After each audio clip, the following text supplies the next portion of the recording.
Welcome. We're here to discuss the Givenchy show. On my wonderful panel I have Ruth Hogben, I have Montano, I have Karl Plewka, and I have Camilla Morton. How are you all this evening? Very well. How are you, Lou? I'm good, thank you. We were just doing this off camera, but we'll do it now we're live.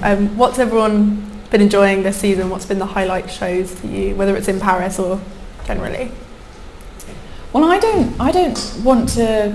You can't pick a favourite until the very end, because I think that Chanel's going to be very interesting this season, because with the shift around at Dior and Saint Laurent, Karl is such a clever designer, and he's been there nearly 30 years. I think he's going to really pull something out of the bag this season to just sort of establish what he's all about. And I think with Celine being so brilliant today, Stella will do something. And I think that there are all these, you can't make a decision as to who your favourite is till the very end. I thought Balenciaga was really beautiful, but who's to know tonight might be my favourites. And Lanvin was beautiful. Oh yeah. Gorgeous. I'm interested that you mentioned the kind of Saint Laurent, Dior, kind of upping the stakes, if you will. Do you think that is something that everyone, you mentioned Karl at Chanel, but someone like Riccardo at Givenchy, everyone's going to be looking at and thinking, okay, this is the season I need to really go for it, because it's the season everyone's going to be watching because of that? Well, I think it's put the spotlight on Paris more than ever before. I mean, Paris does love to have the spotlight on it, but I think now, more than ever, all news has focused itself onto Paris. And I think the reason that that it's hard to say which has been a favourite so far, there have been great shows in New York and right through to now, but it's all been hinging on what happens at these two shows, and that will throw where all the trends go. But it's also hard to compare all the different designers as well. I mean, they're all so different. I don't see how you can. We were saying that we really loved Haider Ackermann, but how can you compare that to Prada? Exactly. They're incomparable. You know what I mean? And then you have Simone Rocha in London compared to Jason Wu in New York. You have different personalities, totally different looks and aesthetics, that it's too hard to put them all into different groups. And I suppose that's why you can't just pick a clear winner.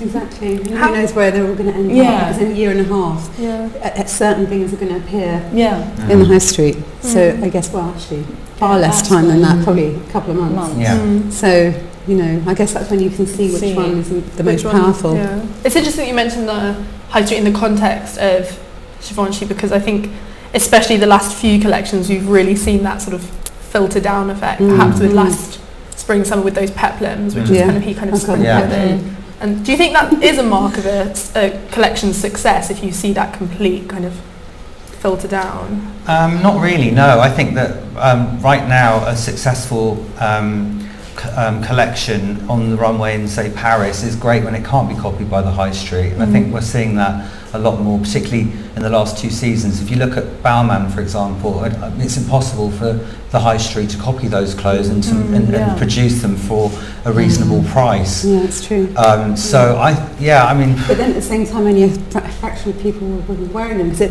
the idea of success, it's like there's no black and white there, there's no absolute, because if it's really amazing and it can't be copied, then no one's going to wear it. But then everyone wearing something, does everyone want that either? I mean, it depends whose pocket is being lined when it comes to success, doesn't it? I'm interested because with your work, Ruth, especially with your work with someone like Gareth, where you really sort of show clothes as just an absolutely incredible thing that can't be copied and couldn't in any way be sort of ripped off by the high street, and you show this kind of absolute wondrous creations.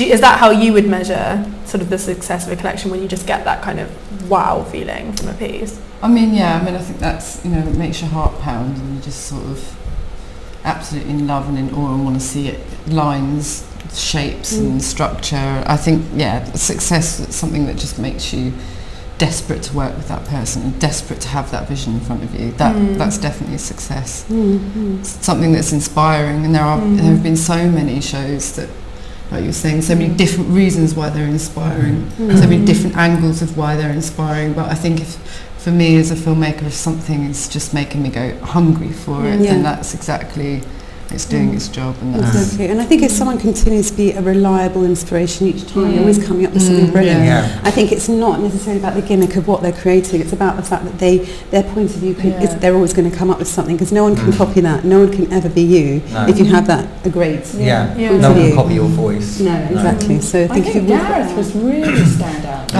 too.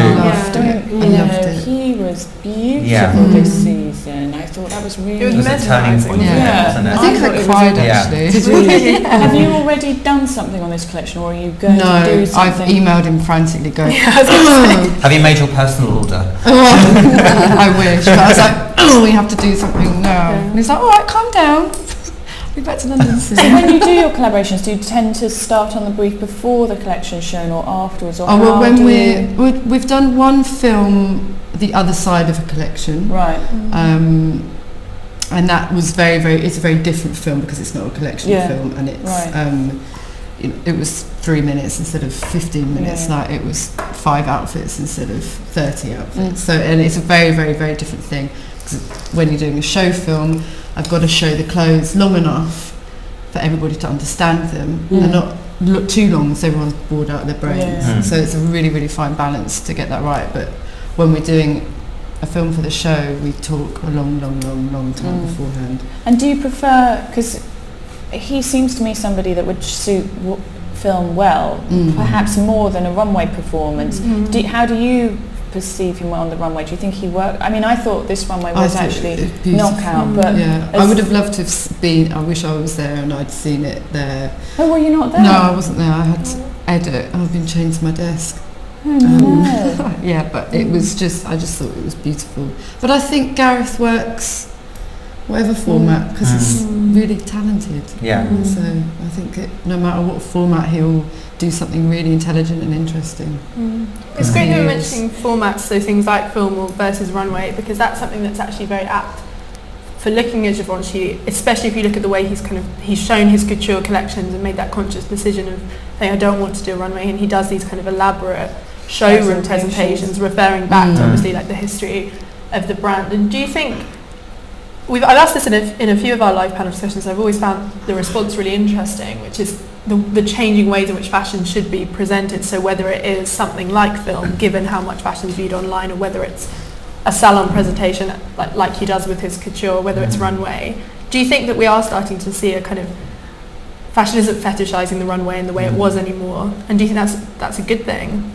I like the combination. I love to see the point of view of a filmmaker like yourself, showing a collection like Gareth Pugh. I think that's fantastic. And what you guys do here is great. But as a stylist, I do still enjoy seeing a runway show, because it does give you the sense of closeness to the fabrics, and you can see the silhouette moving. You can see it from all angles. So I think the two combined are really good. Yeah, because it's a theatre. There's room for everything. Yeah. Because it's a theatre. I mean, watching a show, it's a completely different experience. And let's face it, no one needs more clothes. The Western world does not need more clothes. You need to be seduced. I do. You know what I mean? It's about seduction. Let's just remember that it's about seduction. We're buying the same things again and again, and we have to be completely and utterly seduced. You have to be in love. You have to be in love, and that happens when you've got sort of otherworldly girls who've been otherworldly made up and hair done and everything. And you've got the lights on, and you've got the hype around it. I mean, it's age old, isn't it? Yeah. I think what's fun about the future of the technology, that there are no rules, and the last film collaboration Gareth and I did was a film and a catwalk, and that was quite exciting. The timing of a purple fire explosion and that last girl coming out was great. It was perfect. Yeah, it was really powerful. And Matthew Stone did the calling of the girl, and he timed it perfectly because he did the music, and it was just, it worked so well. Yeah. So as long as there's freedom to have, there's so many different ways that you can, one can express it. I just think it's really exciting. Yeah, definitely. And it lets people do something different, because I think even though this is harking back to a traditional aspect of sort of showing, it was very different for him to say I'm going to do these big elaborate sort of showrooms, like in the way it was very different when Gareth really embraced film. And I think it's almost become his doing identity. it as a showroom thing is very much part of the aristocracy behind Givenchy, because Givenchy always did salon presentations over big couture ones, and even when Lee was there, McQueen would do presentations rather than he did a couple, but then he did sort of in-house ones that were a complete nightmare to get an appointment for. And I think maybe that's sort of a characteristic of the house as much as him playing around with it. I don't know. Maybe things like that are going to be the thing that separate the couture, men from the boys in the future, because really it's a battle over heritage, because heritage is something that no one can create. No one can get together entrepreneurial and go, let's create a heritage brand. You are one or you're not. So basically what's going to separate the wheat from the chaff, the ones that die and the ones that don't, are the ones that can really master that heritage. And survive. I'm glad you mentioned that, because it's something that's come up in some of our other discussions, is what works when there's a heritage brand and a designer coming in and sort of clicking with it, because especially with someone like Givenchy, I had John, Julian... Well, I think what's really worked for Riccardo Tisci is, I've never met him actually, I know all the other guys that work there, but he is ferociously focused on what he does for the house, apparently, from what I've heard, and completely focused. And I think he's incredibly talented, but he's able to be more focused because he doesn't have his own brand to design. And I think the other designers that have been there have had the distraction, in a sense, of having to do their own collections as well, and it's so much work. And I don't think anyone can continue with that. It just wipes you out, and you're having this awful schizophrenic relationship with your vision, because you're going, John going from Galliano to Dior, and it's just crazy. I don't think how anyone can be expected to do that. Creativity doesn't work on demand quite like that. So Riccardo Tisci's in a great position because he's able to focus on the men's, the couture, the ready-to-wear. It's a lot of work. Don't get me wrong. He's doing a lot more collections than you would think. So he must be absolutely. There's probably two men's. He must be doing at least 10, 12 collections a year. Which the others had to do as well. The others had to do times too. So I think stopping his own labour to focus properly on this, I'm very glad he stayed here and didn't do Dior or anything like that, because I think he's just started to get to grips with what the codes of the house are. How many seasons has he done? He started in 2005. 7 years. 7 years. So what would you all say were his signatures? What do you think? It was a very rocky start. Very rocky start. I wanted to ask about that because he did have this.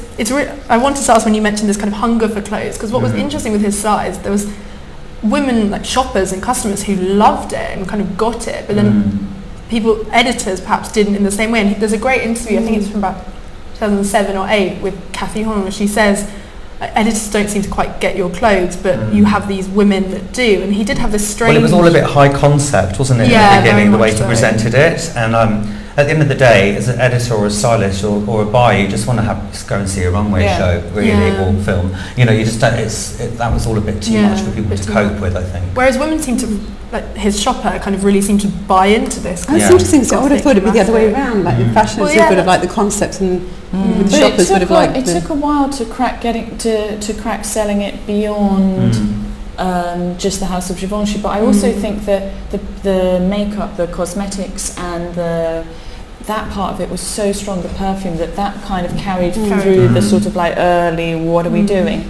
And then the clothing started to click through, and then he started to click. I mean, I think the last few seasons, but I think it's a bit like, it's a bit like moving in with someone. It takes a little bit of time to work out who can use the shower first, who's going to have who's going to use the washing machine at this point or that point. And he had to kind of get to grips with what his taste was and marry it with what Givenchy is. I think people were quite sceptical at the time as well of designers coming in and taking over fashion houses, and he was a relatively unknown designer, and they took a massive gamble on him. I mean, they made the right choice, but it was a time when people were being, I think that fashion writers were being quite negative about designers in those jobs. To be honest, I do. Tom Ford and if you look at someone like Olivia Teskins, where he had that amazing vision, but it didn't work. Exactly. Well, I mean, Michael Kors did Celine before Phoebe, and he just sort of like they tried on a few pairs of shoes before they worked out that Phoebe was the right bit. I think when you get somebody to come and take on your heritage, I think you have to sort of try out a few people till you do find a good fit, and then let them run with it. It's quite a fun game to play when you think back to houses that certain people have worked at, and they always get sort of wiped from the history. We talked a bit about this when we were in our Balenciaga discussion, where people do a couple of seasons and then and then move, and you forget. And when someone like Riccardo just clicks, you kind of, in your head, you just think that that's always been the way, but you forget that there was someone like John and Alexander. Their creations are amazing. He might click, but it's very different to the sort of the heritage of the house. I mean, he's really reinvented. If you look at this Hepburn image, like you wouldn't link Audrey Hepburn to those clothes. Like I think that's why I wanted to know. I was asking about because I knew I could imagine Givenchy. And it's super Hubert Givenchy. But I don't know what Givenchy is now. Well, they're completely different people coming from different backgrounds. I mean, Givenchy was an aristocrat, and Riccardo Tisci's from a little town in southern Italy. I mean, they're very different people. But what personally. does it look like? Because I can imagine, I could tell what Prada is, or I could tell I think there's a simplicity and a severity I also inherent think in both. that Givenchy is aimed at that very aristocratic girl. Yeah. I think it's aimed at a very poised... There's a regality to it. I think so. But then if you look at some of the other designers who've worked for the house, you can see more of that kind of period of transition where it comes into what Riccardo is doing. But it is interesting that you raise that, because it's talking about this idea of the codes of the house, which is something we talked a lot when we were talking about Dior, but whether maybe that's why he had that bit of a shaky start. It's finding kind of the groove. There's definitely I see John there. That's John. To me, I see John Galliano, because I'm much more of a consumer in a funny way. I would like a John Galliano dress on the left, doesn't it? Yeah, it's completely John Galliano. I think there are great depths from what Riccardo is doing to what John did there, definitely, especially some of that really elaborate jewellery you can see from John's collections. But I think it is interesting to say what are his kind of high moments, because if you look at some of the kind of statement Givenchy bits that have really kind of transformed the brand and put it on everyone's lips, things like those Rottweiler t-shirts that he did with the Panthers, and those huge ornate jewellery like those nose rings from the couture, and that's very different. It's not, weren't particularly poised or elegant pieces, they were more kind of quite fun, tricksy pieces, which I don't know. What would you say? I don't think the Givenchy, I don't think they're severe, they're not fun or trick, it's all severe. I think it's quite, I don't know, it's quite really serious. And if you see like the actual couture, it's just breathtaking. It's breathtaking. What he does. Absolutely. It's just insane, the amount of work and thought and intelligence that goes and how modern he makes it. Yes, and that's the thing. And he sent out the first couture outfit was like an ombre knitted punky sweater, but if you got up close to it, it would have been the most divine thing you'd ever seen. I mean, it's incredible. Yeah, so I've got goosebumps. With the girl with the rock But you can see the confidence coming in the fact that something like as simple as putting just kind of it looks like it's just like a white jersey top. It's obviously not, it's underlaid with sequins, but you can see his confidence growing, and I think it's nice to see that he did have that rocky start, but he's really come into his own in the past. But if you look at that, you can see Hubert de Givenchy in there. There's something in there. There's something Hepburn-esque about the silhouette. There is. I think that's important. Yeah. Otherwise, it's just generic is the main problem with the world to me. Yeah. And we don't need more generic anything. But it's just refined wealth. I mean, those pieces are just so detailed. So you think this craftsmanship goes back to is really really amazing. It's interesting because the collection we're going to see today, he's referenced 60s couture as one of sort of the references behind what he's doing, even though it's a ready-to-wear show. So that does tie into what we were saying about that's kind of this idea of craftsmanship and poise, and also that kind of that homage to the house, which we are seeing in what he's going to show today. Do you think it's important that a young designer working does always kind of show a lot of a debt to the archive? Do you think that always has to sort of be the case for a house to work? As long as they can make it their own. Yeah, but they are still taking. Everyone's referencing everything anyway. So if you work for a great house with an amazing archive, why not? You'd be silly not to. You know, exactly. I mean, I'd be like a kid in a candy store if I did go to the Balenciaga or the Givenchy archives. It must be amazing. But it's a bit like learning the rules and then making your own. I think if you know all the rules and you understand the cut and the things that define the house, then you can rip it up and create something even. I think it's like learning the tools of your trade, and then you can push it forward. And I think he's really sort of understood what cuts and lines and shapes and the proportions are right for the Givenchy woman. And he did his spell at Rufo research, so he really understands the very, very good soft leathers and loose leathers, and I think leather that's is very apparent, isn't very it? important for Givenchy. But I think what you said about the craftsman, about the technical ability, I think for me, I always think that if you haven't got technique, you can't really be creative in fashion. And I think that's really what he has, that I think is really the main code of the house of Givenchy, craftsmanship. You know. Do you think? I think we've all kind of mentioned. I know you don't like separating by cities, but that's something that I think with Paris is just that kind of that craftsmanship and that technique and that you said kind of that wealth that you see in clothing, which is so different to some of the really acclaimed designers we have in London. What happened to Sabrina when she went over to Paris? She came back with a snazzy new haircut, a Givenchy wardrobe, and she managed to go to the Larrabee ball. I mean, that's what this show is all about. That's what Givenchy is all about. But that is kind of the magic of Paris. It's that you see women wearing refinement. It's that polish, and that's what everyone's buying into, isn't it? I mean, that's what. That's the romance. We've mentioned in our other discussions that the clothes that are doing well at the moment are clothes that are relevant to women. So we talked about Balenciaga and Celine, and this idea of kind of recession-worthy fashion, which is kind of not like muted, but in a sense is kind of deferential to the nature of the times. Do you think something like Givenchy, where couture aside, but with all the collections, it is just like dream-worthy fashion? Do you think that that's sustainable at the moment? Do you think that's something that people want to see? They clearly do, because everyone loves Givenchy, but... It might be a credit, but it's not a creative crisis. And I think that when things get tighter, you have to push yourself even further and excel even more. I think, click onto the ready-to-wear, because it's a bit sort of... We're going to do too much of a jump from couture to ready-to-wear. So this is last season. See, I think what he did here was that really perfect, when the show goes on, balance of masculine and feminine, which everyone's doing this season. It's a massive story. And it's just great when it goes on and the slip dress gets involved with the leather pants, and it's just, I think he's great at that combination, and the romance and the sex together. Coming together is just really clever. He's definitely got more sexy as a designer. I don't think that kind of like sensual nature was there in some of his earlier. But he's romantic and sexual and sensual, which is a hard thing to do. I mean, you know, some of it reminds me a little bit of Andamillamista, this collection, but it's done in a really different way to how, you know, to that. It's just beautiful and sexy and cool all at the same time. And it's quite day to night as well. Yeah, definitely. Isn't it? It's not. You don't think evening or day. And he did all those slip dresses with all the different colours based on Guy Bourdin photographs, which is just a great reference. What would you say makes him different to other people showing? What marks him out in your head as something so special? Because there is something undeniably really special and exciting about what he's doing. I think he's dynamic and romantic. I'd say that was the two things that are juxtapositions that they work in what he does. I think he's got a very raw confidence. Like he's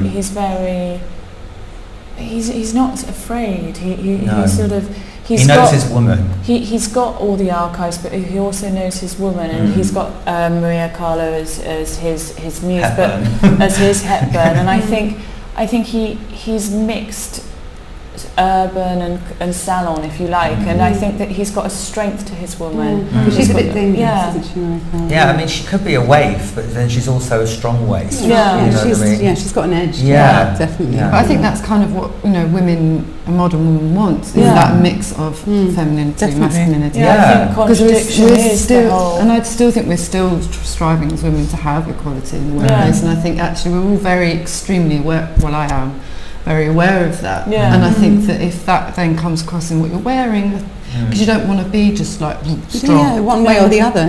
So would you say that it's an empowering collection, the last? I think let me just have a look. I think so. I mean, that the hard and the soft, the lines, the hard, and there's no vulgarity there. But then the strong hard lines with the soft, it's that hard and soft. It's kind of like a woman dreams to be. You know, I mean, as a stylist, I mean, you have to go to lots of shows, and you're obliged to shoot a lot of designers for certain reasons. And some shows you're just like, oh my god, what am I going to shoot? And there's one thing that comes out, you're like, that's it, and you can't get it. And this collection, everything's just fantastic. And I think a lot of different types of women could look good in that. And to me, it's all very well, you could be, I wouldn't knock anyone who's brilliant at making one thing for one person. That's still valid. But if once the point you have made incredible collection, if you can make it for lots of different women and it can be accessible, then you really are clever. There's an amazing quote from him where he was talking about couture, but it's relevant to all of his clothes, where he says, like, couture's changed because women have evolved, and he said back in the day there were princesses, today there are still princesses, but she no longer rides around with horses in a carriage, she parties, she goes on vacation, she goes on boats, she wants to be dynamic. And I think that's what's so amazing about what he does, is that it still kind of lets you dream, but it's like a relevant dream. Yeah, absolutely, and people need dreams. The human race has always deified things, whether it be religion or it be something, and now fashion is deified, and there's nothing wrong with that. It's not about being able to afford it, that's not the point. It's about it's about being inspired to, interpret that and just be an individual and be. I mean, the runway is his script for what he's doing for the season, so he has to punch out a pretty strong message. You've styled shows, haven't you? Yeah. How is styling a show different to doing editorial? Obviously you're restricted to just one designer, but how do you put the looks together to put a punchy message over like that? Well, there's funny thing about doing shows is you always feel, every time you go back to the drawing board, you always feel like you've never done it before, because there's no formula. There shouldn't be a formula. No, I mean, Raf Simons for Christian Dior showed tuxedos first. Some people do that at the end. It's like it has to have a certain flow to it.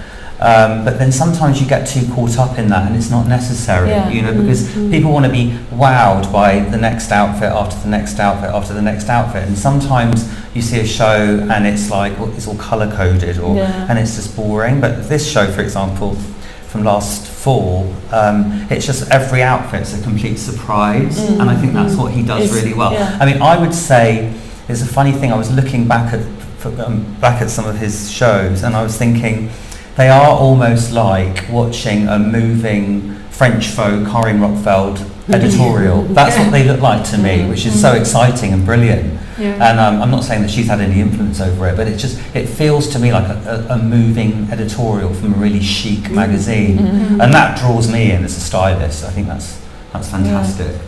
But his clothes, there's also, I hate this word and I use it every single broadcast, but there's also like a wearability to them. You look at we're so I think he's giving you practical solutions there as well as absolutely. I could imagine a 70-year-old chic woman wearing that. I mean, that navy coat is the best cashmere. It's like, woman wearing that. I like that. Yeah. I think inclusivity, or whatever the word is, shouldn't be a dirty word, because I think for only a few to be able to wear anything, I think that's a really dated, horrendous idea, and it's really old school. A shame. You mentioned Dior, and I do want to talk a little bit about it, because it kind of ties into what we were saying about how he didn't sort of go straight in with success here, and he took him a few seasons to sort of get into his groove and for editors to get it.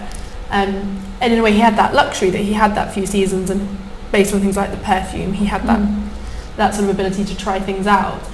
Do you think that I know this was only sort of a few years ago that he got his position, but do you think that's changing more and more, where designers have they have 1 or 2 seasons to make it work, and if they don't, then things don't go as well? And that's something that... No, but I think that's down to the company that are putting you there. I think, some people give you a chance, so they nurture you, you might have somebody working for you and you think, oh, she didn't get it right this time, let's see what happens tomorrow, let's see what happens. Sometimes you have an affinity with somebody and you want to give them a chance. I think it depends on the moment as much as the climate. I think, you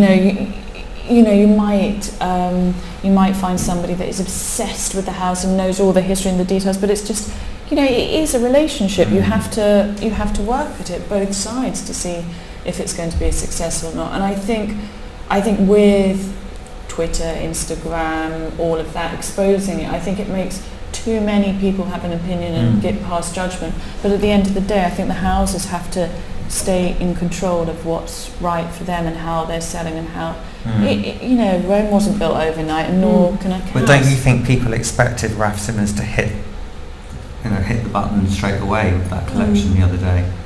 But they were all very positive about it. I think basically everybody was desperate for a home run, so they decided in their mind that they were going to call that a home run, and just because sometimes you need a sort of like a tsunami of support behind you to carry to the next ones. I think the first season you will be kind, the second you will start to look, and then by the third you can then, it takes a little while to get your feet into something.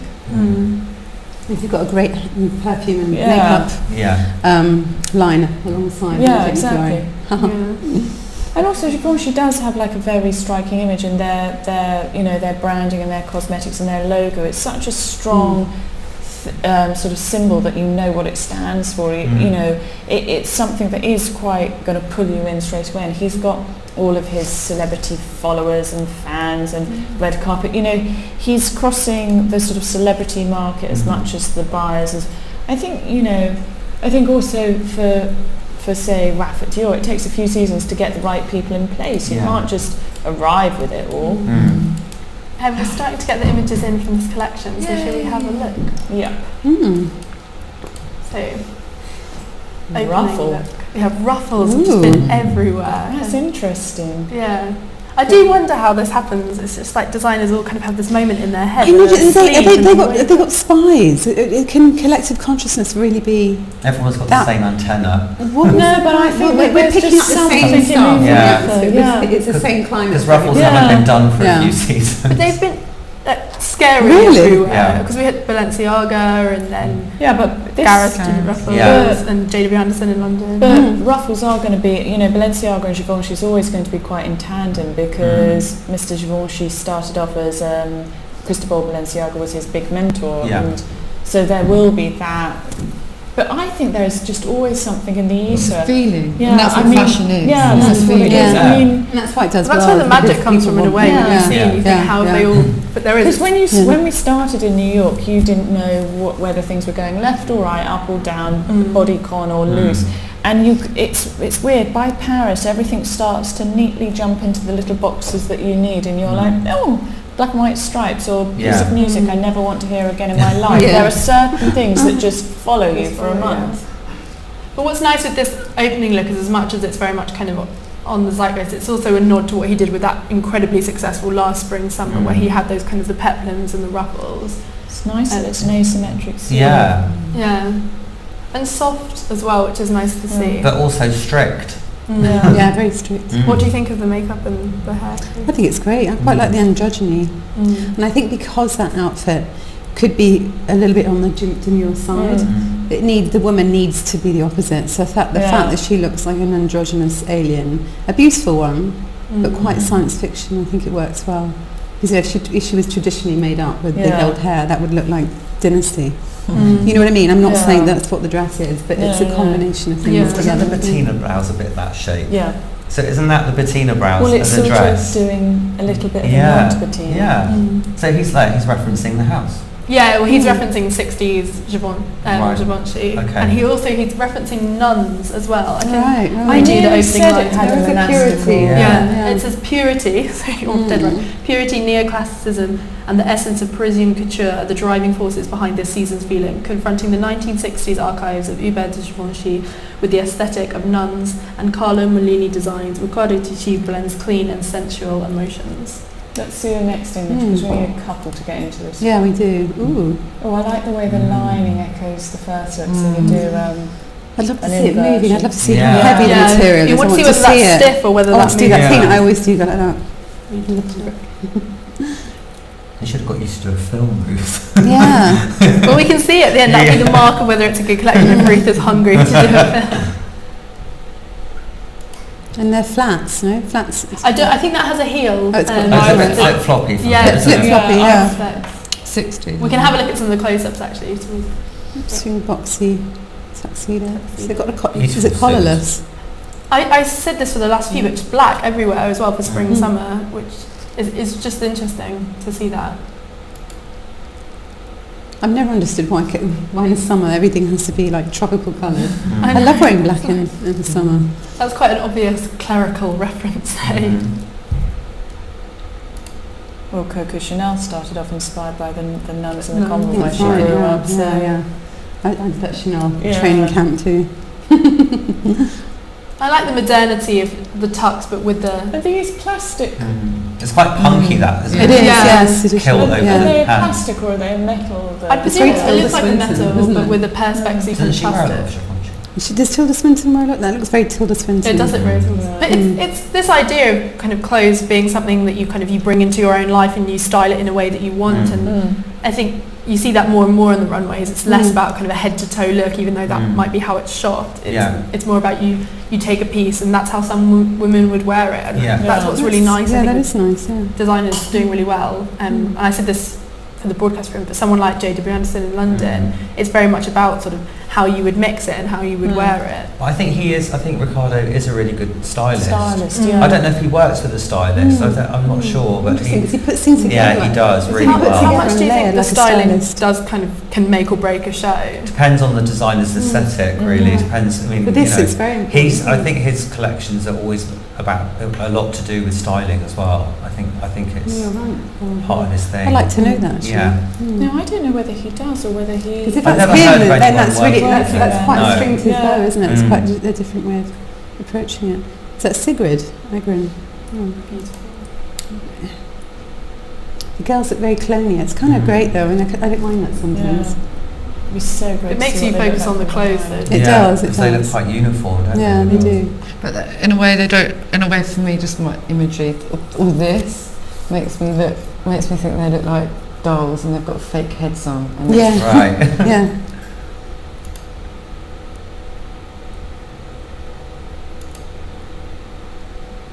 But again, it's the same as what he has. You know, it's that hardness Yeah. and the softness. It really But in a elongates different the way. shape of the body, doesn't it? That neck Softening piece. the shoulders. That's quite wearable. That's a nice travel outfit, and I'd quite like to wear that. Yeah. Yeah. Good for flying. That's beautiful. That's very Givenchy. Mm. You can see the confidence though, because I think you would know quite this was chic. Givenchy by looking at it, and that's a nice thing to be able to do with the collection. There's the sort of sack dress element there, isn't Yeah. there, as well? where you That's haven't very got waist retro, or- isn't it? That one yeah. that looks very late 50s. Yeah, that is 60s. Yeah. And he's showing at the Lycée Karnov, which is a secondary school, so it is that kind of primness and that. And the girls are all fair, they haven't got tans or anything, Yeah. have they? And again, the Catholicism coming through, Yeah. you know, Yeah. often in his work, from his background, I guess. Beautifully cut. I like that he's very proud of that, Yeah. his own background, and he brings that into his Yeah. designs. I think that's great to see.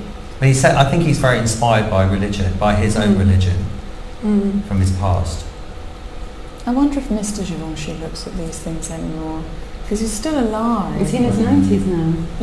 Mid-80s. Right. I'm sure he does. He never comments, No, does he? he's never commented, Yeah. not since he left in 95. He's not ever made a comment on it. But it must be weird to see people interpreting you. Interpreting your vision. Yeah. definitely. I guess I you're think so it's quite used cool. to it. It is cool. Yeah. I guess you're so used It's a to real it, sign of not your own recognising importance. it. Yeah. That's beautiful. Beautiful. And you could see that When you can see the was movement. cut really well. Yeah. Is it folding up underneath?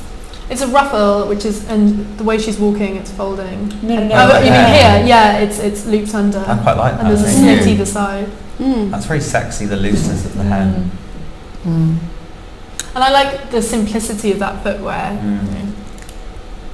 Well, I think after I this think they are big... flat, you know, aren't they? No, look, you can No, see it's Oh, no, flat, it's yeah. flat. You can see the heel there. It's a kind of Oh, a yeah. chunky wedge-like heel. They're quite clever. I like the pants. And this is lace here. That's beautiful. Pant is important to Givenchy. I like that very I like that. short Ooh, that's so short gorgeous. he's taken that. That's such a great variation of a Yeah. white Yeah. shirt and pencil skirt. Yeah, That's exactly. really That's kind of what that's it, really clever. it feels like. It's really, really complicated, but very, very simple. Yeah, I mean it's so chic and yet it's really, really And the slimness busting a of the modern volume. thing. Yeah. Yeah. Oh, I'd like that. If you like that And colour. actually, it's quite sort of, isn't that kind of an easy silhouette for a woman to Oh wear? yeah, that's good on a woman's body. Yeah. But it's clear, I think they are always very kind of, they have a woman's figure in mind. Like obviously there's that kind of wayfish element to some of the more romantic. But you don't have to be so. That's the beauty. But like we said with Yeah. the coat that we were looking at from last season, you can look through a collection and think that would work on any kind of woman. Like his signature might be the kind of Rooney Mara type gorgeous kind of ethereal way. The cuffs are metal. Yeah. They're great, actually. yeah. so I think probably because there's a slight aggressiveness to his aesthetic. I think women might assume it's harder to wear than it is. But I think there's other designers, particularly women designers, who design clothes, everyone says are easy to wear, and they're so not. Well, we said this with, I think it was Susanna Franco actually that said about Celine, which is Right. everyone talks about Celine like and says it's really wearable. But you have to be a pencil. Well, when you're, if you're There's 6 foot tall, no- And I don't know many women like that. There's no way with my hips I could wear that. But my might go hips I to could wear work, that. they're not you don't see them around. Well, I think there's the sensuality in his work kind of offsets that kind of toughness, which is great. It's just full of contrast, isn't Yeah. it? Yeah. It would just work like Right poetry. together, really. yeah, it's beautiful. that brings up that interesting idea of whether male designers designing for women versus women designing for women. Because I think you're right, there is this kind of like vogue at the moment for talking about female designers as if they design better for women. But I think it's a little bit of a mistake to say that gay men always design for women that don't really exist. You know what I mean? I just don't get that because it's not true. No. I think women can be as misogynistic in their approach as Absolutely. certain men designers absolutely, can be. Yeah, absolutely. Yeah. It's very stark, isn't it? It's very I'm actually quite surprised by it. I'm quite, Really? and in a good way. Yeah. It wasn't what I It'd was be interesting expecting. to know would you know what the music is? Does it No, we say- don't know for the music, which is such a shame. Because after the last Ready to Wear, he went really into the kind of like the southern Italian Yeah, peasant exactly. gypsy the nomad gypsy, thing, and especially with resort. as well. gorgeous Yeah. and kind of intricate, and then this has gone really stark, but it's still. I'm sorry, it does feel like him. It still feels like he has his voice in there. Yeah. Isn't You the know. silhouette interesting? So that's though? really Because clever we that now someone see can it do all these again. different Yeah. things and still be. relevant? Yeah. I've got the music in a way. It's the organ throughout. Oh, It wasn't right. just So when it's they came in. classical. Yeah. And that's just gorgeous. So it's organ throughout. Gorgeous. Oh, I love And that. the way That's he's a laser veiling in everything there. is just beautiful. But I like that there's an obvious theme to it, especially with the venue and the organ. But it doesn't sort of take over. His clothes never feel kind of that they were I don't restrained think by it. fashion is so led by a narrative now. I think it's more about the wearability, and it's the art of dressing rather than Yeah. the art of storytelling. I think That's it's about You're what right, you actually. wear. When do you think that? When did you see that moment as changing away from this fantasy? I think it's been shifting, but I suppose sort of 2-3 years ago it shifted out. And I suppose when Galliano stopped doing Dior, he was the great narrative storyteller. So you've got other people leading the McQueen, field, and yeah. when McQueen died, you lost two great storytellers, so the narrative element sort of phased out. And I guess designers can tell stories in other mediums, whether it is editorial or whether it's something like a film, and they have brands are so much bigger now. You can almost create a story to the brand rather than with an individual. But also, I suppose collection. before there were very much your Audreys, or there were the muses that you would aspire to, whereas now clothes are there to empower the woman, and you tell your own story, and it's Sophie, Trudy, whoever wearing the clothes, that she makes her own story, and the clothes are more an alibi, whereas before you would step into the clothes to have that lifestyle, and I think that's also switched. That's a very Givenchy I show. really Oh, like really? it. I like it. It's a great working wardrobe, isn't it? Really like this rounded shoulder. It's beautiful. It's great to see what was at the back of the hair. Or is it a bun It's a low bun. It's a low bun. with a blue thing in it? I think that's just the shine. Yeah, I think Oh, it's is a that just shine, a- yeah. I think what this That's is beautiful. showing is like it's references to the house and also mixed with things that he's His becoming known for, aesthetic. Yeah. which is great. So it's finally getting to the point now where there's both happening in the same Yeah. collection. Yeah. And I think that's the strength of a designer, that they can almost reference themselves, for want of a better expression, and then they know so well their aesthetic, they can kind of draw back on it. I really love the sleeves. Beautiful. I really like the I sleeves. really do. But that's one of the things he's really into is that veiling, the Yeah. It's skin. lovely. Really nice. And it's a sort of brocade there. I don't know if you can see that. God, is it? It's lovely. You never know, would you? From our fourth row seat down. No, when have we been fourth row from Yeah, we don't do this. A little bit I'd probably be in the upset 10th row of that show. I'd probably be a stool. It's, But it's true, even if we are fourth row, at least we can see down to the toes. Yeah. Whereas, if you were, Yeah. You'd be. I mean, some shows you'd be lucky Some if you shows you saw see from, like, the here, elbow yeah. or from the shoulder. And one of the other things to say is that this is a nighttime show, and it's always a really exciting thing to go to a Givenchy show. Yeah, it's like going in to a Paris gig. in the cold, late at night, and this all works perfectly because there's something quite nighttime about him anyway. Yeah. He's kind of the Prince of Darkness Well, in a way, that isn't gothic, he? it's always been played with. And I think that would have been a great show to be at. Yeah, I don't think it's weird, but like you say, I couldn't imagine this show happening 2 o'clock in the At afternoon. Balenciaga time. No, well, actually, it could happen Balenciaga time because the girls would have just lurched straight from the front Yeah, the night before. Yeah. But sort of 2 in the afternoon with a cup of tea, it wouldn't have been the same. It's kind definitely of a vibe. nighttime slot. Yeah. Yeah, I think he's a nocturnal. Mm-hmm. I mean, considering we're on 28, he's kept the palette and the silhouette very strict so far. Yeah, it's pretty neutral. But I like that because it means that baby blue, it's such a pop in a way. Yeah. And that's retro as well, but in such a modern way, which is... Yeah, I love the way what he's doing with the feminine, the idea of the feminine becoming, it's really clever. Because there's an elegance. Yeah. Would you wear it? Absolutely. Oh yeah, I would, yeah. Lovely. That top is amazing. It's got this real blues-on-y looseness to it. Yeah, and I love the way the waist, and I love tucked in properly. and the waist really a bit large, and then it sits. They're not meant to be on the waist. It doesn't feel anal, it just feels like cool. Yeah. But you can also see that working on various figures. On her, she's obviously a waif, but you can see that working on a kind of a really curvy silhouette, looking just as sexy and just as striking. But it's that hard and soft again. Yeah. Straight line on the hips and the straight hem on the waist, and then straightness of the neck. So it's sort of punctuated in the right place. Slashed her at certain eye views.